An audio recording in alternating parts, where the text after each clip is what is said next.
Hello, welcome my channel. আপনাদের সামনে দুটো ক্যারেক্টার নিয়ে আসছি।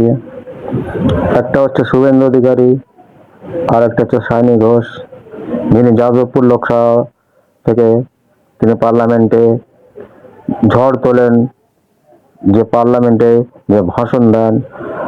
আর একটা হচ্ছে আমাদের শুভেন্দু অধিকারী, যিনি হিন্দু মুসলিমে ঝড় তোলেন। দুটো ক্যারেক্টারকে দেখা হোক, তারপরে আমরা আমি মন্তব্য করব। চালু করো। মাথামুখি করে চলতে পারবে তো ওর কথার উত্তর আমি দেবো। আপনি একটু লেভেল রেখে কথা বলুন। अब आएगा ऊट पहाड़ के नीचे। দেখুন শুভেন্দু অধিকারী কি বলল, এবার আপনারা শুনুন সায়নী ঘোষের বক্তব্য।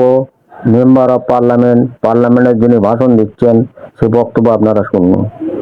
धन्यवाद देना चाहती हूँ जादवपुर लोकसभा क्षेत्र के लोगों का, जिन्होंने मुझे भारी बहुमत से यहाँ पे जिता के भेजा और ये पैगाम दिया कि पश्चिम बंगाल में नफरत की रणनीति और धोखेबाजी की राजनीति नहीं चलेगी। और भारत की जनता आजकल इतनी भूखी है कि खाने को धोखा भी खा लेती है। पहले आम आदमी पॉकेट में पैसा लेके बाजार जाता था और थैली भरकर सामान लाता था, लेकिन अमृतकाल में आदमी थैली भरकर पैसा लेके जाता है और पॉकेट में आलू टमाटर प्याज लेके घर वापस आता है। সায়নী ঘোষ যে বক্তব্য দিল, বাংলায় ধর্ম নিয়ে রাজনীতি চলবে না, সব মানুষ সজাগ আছে, বাংলায় হিন্দু মুসলিমের রাজনীতি করা বন্ধ হয়ে গেছে।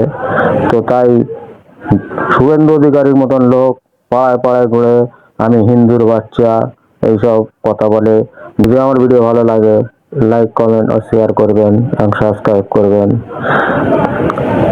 জয় হিন্দ, জয় বাংলা।